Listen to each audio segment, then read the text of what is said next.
Now आज हम discuss करेंगे linear equations of second order. Linear equations of second order. Now differential equation of the form y2 plus p y1 plus q y is equal to r, where p q and r are the functions of x। तो ये जो differential equation है, जो इस form की differential equation होगी, उसको हम बोलेंगे linear equation, linear differential equation of second order. और इन पर्टिकुलर अगर p की वैल्यू 0 आ जाए, देन इक्वेशन हमारी कन्वर्ट हो जाएगी y2 plus q y is equal to r में, और इस फॉर्म को हम बोलते हैं नॉर्मल फॉर्म। क्या है? Normal form. अब इस चैप्टर में हम डिस्कस करेंगे linear equations of second order को सॉल्व करने के मेथड। 3 मेथड डिस्कस करेंगे। एक, सबसे पहले तो bye changing the dependent variable. Dependent variable यहां पे क्या है? y। तो सबसे पहले जो टेक्निक होगी वो डिपेंडेंट वेरिएबल को चेंज करके इसको सॉल्व करेंगे। उसके बाद सॉल्व करेंगे bye changing the independent variable. And जो थर्ड हमारे पास टेक्निक हम यूज करेंगे, that will be the method of variation of parameter. Now सबसे पहले अगर बात करें bye changing the dependent variable की, तो इक्वेशन हमें सेकेंड ऑर्डर की गिवन है। तो डिपेंडेंट वेरिएबल यहां पे क्या है? y की वैल्यू, जो सोल्यूशन है हमारा, y की वैल्यू हमने फाइंड करनी है। y की वैल्यू कहां से आएगी? Is equal to u into v. तो अब u की वैल्यू तो हमारे पास डायरेक्टली आ जाएगी e to the power -1/2 integral of p dx। लेकिन जो v की वैल्यू आएगी वो इस नॉर्मल फॉर्म को सॉल्व करने के बाद आएगी। अब नॉर्मल फॉर्म को कैसे सॉल्व करना है? यहां पे v तो इसका सोल्यूशन होगा, लेकिन x और y क्या है? x की वैल्यू, अब जो गिवन इक्वेशन है वहां से हमारे पास p q r की वैल्यू आएगी। अब ये वाली वैल्यू यहां पे सब्स्टिट्यूट करेंगे। x की वैल्यू हमारे पास आ जाएगी q -1/2 dp over dx minus p square over 4, और y की वैल्यू हमारे पास आ जाएगी r into integral of e to the power 1/2 into integral of p dx। अब x और y की वैल्यू जो यहां से आएगी वो यहां पे सब्स्टिट्यूट कर देंगे। फिर उसके बाद इसको सॉल्व करेंगे, v की वैल्यू फाइंड करेंगे। तो v की वैल्यू आ जाएगी यहां पे, यहां से हमारे पास u की वैल्यू आ गई। अब इन दोनों को मल्टीप्लाई करेंगे, हमारे पास क्या आ जाएगा? इस डिफरेंशियल इक्वेशन का सॉल्यूशन। तो ये तो थी हमारे पास टेक्निक इस इक्वेशन को सॉल्व करने की, by changing the dependent variable. Next हमारे पास है change of independent variable technique to solve the linear differential equation of second order. Differential equation हमें दे रखी है y2 plus p y1 plus q y is equal to r। तो वहां पे हमने क्या करना है? z की वैल्यू कैसे फाइंड करनी है? इस इंटीग्रल से। अगर तो आप इस इंटीग्रल को सॉल्व कर सकते हो तो इस इंटीग्रल से आ जाएगी, अदरवाइज क्या आ जाएगी? इस डिफरेंशियल इक्वेशन को सॉल्व करेंगे और z की वैल्यू फाइंड करेंगे। या तो z की वैल्यू इस इंटीग्रल से आएगी। यहां पे हमने क्या करना है? हमने जो हमारा इंडिपेंडेंट वेरिएबल है इस गिवन डिफरेंशियल इक्वेशन में, x को चेंज करना है विद रिस्पेक्ट, x को चेंज कर देंगे किसमें? z में। लेकिन क्या सब्स्टिट्यूट करना है वो यहां से आ जाएगा। या तो यहां से, या तो आप इस इंटीग्रल को सॉल्व कर लो या फिर इस इंटीग्रल को।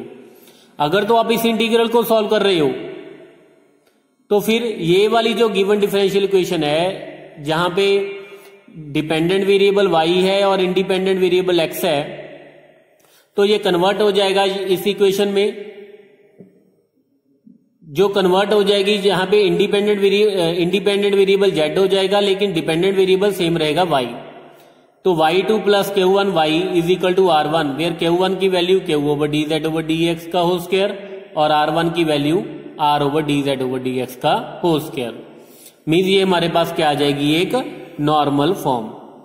अगर तो z की वैल्यू इससे फाइंड हो रही है तो आप ये इक्वेशन कन्वर्ट हो जाएगी इसमें, लेकिन अगर आप z की वैल्यू इससे फाइंड कर रहे हो तो ये वाली इक्वेशन कन्वर्ट हो जाएगी इसमें। अब इसमें और इसमें क्या फर्क है, यहाँ पे y1 एब्सेंट है और यहाँ पे y1 प्रेजेंट है।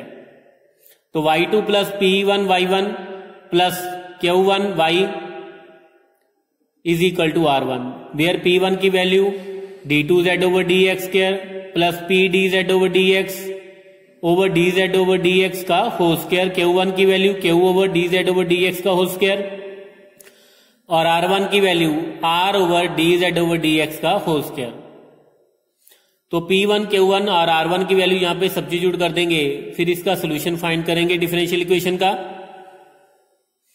तो वो हमारे पास सोल्यूशन आ जाएगा y in terms of z की वैल्यू वापस जो यहां से फाइंड की थी वो वापस कर देंगे, बैक सब्स्टिट्यूशन कर देंगे, तो y का सोल्यूशन जो हमारे पास सोल्यूशन आ जाएगा y का इन टर्म्स ऑफ x। वो जो y का solution in terms of x होगा वही हमारा गिवन डिफरेंशियल इक्वेशन का सोल्यूशन होगा। ये क्या है, change of independent variable technique. Equation हमें गिवन है, यहां पे p और q क्या होंगे, कांस्टेंट्स, और r x का फंक्शन हो सकता है। तो सबसे पहले तो क्या करेंगे, इसके होमोजीनियस पार्ट को सॉल्व करेंगे, क्योंकि p और q यहां पे क्या है, कांस्टेंट्स हैं। तो जैसा कि हमने होमोजीनियस इक्वेशन में किया था विद कांस्टेंट कोएफिशिएंट, सबसे पहले इसको सॉल्व करेंगे, इसके दो सॉल्यूशन फाइंड करेंगे। होमोजीनियस पार्ट के दो सॉल्यूशन हमने लेट कर लिए u एंड v।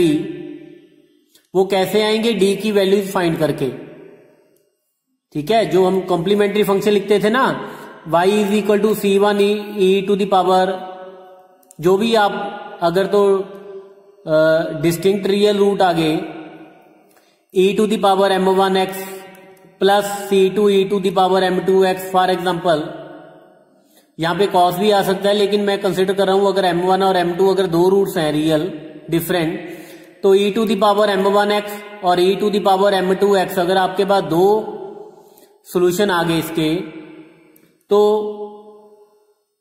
u और b, एक होगा u एक होगा v। तो उसके बाद हमने लेट करना है, let y is equal to a into u plus b into v, ठीक है। उसके बाद क्या करेंगे, y1 फाइंड करेंगे, और y1 फाइंड करने के बाद choose a and b so that u into d a over d x plus v into d b over d x is equal to 0। So एक तो इक्वेशन हमारे पास ये वाली गिवन है, दूसरी यहां पे ये वाला आ गया, थर्ड हमारे पास ये, इस इक्वेशन को लेट कर लेंगे। अब y1 को फिर से डिफरेंशिएट करेंगे, इसकी वैल्यू 0 यहां पे सब्स्टिट्यूट कर देंगे y में। यहां पे a और b हमारे पास क्या है, फंक्शंस ऑफ x, तो यहां पे a इंटू यू पे भी प्रोडक्ट रूल लगाएंगे, a into u1 plus u into a dash plus b into v1 plus b dash into v, और ये वाला हो गया u into a dash plus v into b dash. इसको value 0 substitute करने के बाद y1 की वैल्यू हमारे पास आ गई a into u1 plus b into v1। फिर यहां से y2 की वैल्यू फाइंड करेंगे। अब y1 और y2 की वैल्यू यहां पे सब्स्टिट्यूट कर देंगे, कंपेयर करेंगे। अब a और b की वैल्यू यहां से हमारे पास वैल्यू आ जाएगी dA ओवर dx और dB ओवर dx की। तो dA ओवर dx की वैल्यू हमारे पास आ जाएगी r into v du over dx minus u into dv over dx, और dB ओवर dx की वैल्यू आ जाएगी r into u over u into dV over dx minus v into du over dx। अब इन दोनों को integrate करेंगे, a और b की value आ जाएगी। अब a और b की वैल्यू यहां पे सब्स्टिट्यूट कर देंगे तो हमारे पास क्या आ जाएगा, कंप्लीट सॉल्यूशन आ जाएगा। u तो हमें पता ही है, v भी पता है, a कैपिटल A और कैपिटल B की वैल्यू यहां से इंटीग्रेट करेंगे इंटीग्रेट करने के बाद आ जाएंगी। तो ए और बी की वैल्यू सब्स्टिट्यूट कर देंगे तो यहां से हमारे पास क्या आ जाएगा, डायरेक्ट कंप्लीट सॉल्यूशन आ जाएगा इस डिफरेंशियल इक्वेशन का। तो ये तो हमने 3 मेथड डिस्कस किए, by changing dependent variable, by changing independent variable, फिर उसके बाद वेरिएशन ऑफ पैरामीटर। तो एक और भी मेथड हो सकता है, एक और मेथड भी करेंगे रिडक्शन ऑर्डर का, लेकिन ये 3 ज्यादा इंपॉर्टेंट्स हैं। तो अब बाकी तो आपको जब क्वेश्चन करोगे तो ये मेथड ज्यादा क्लियर होंगे।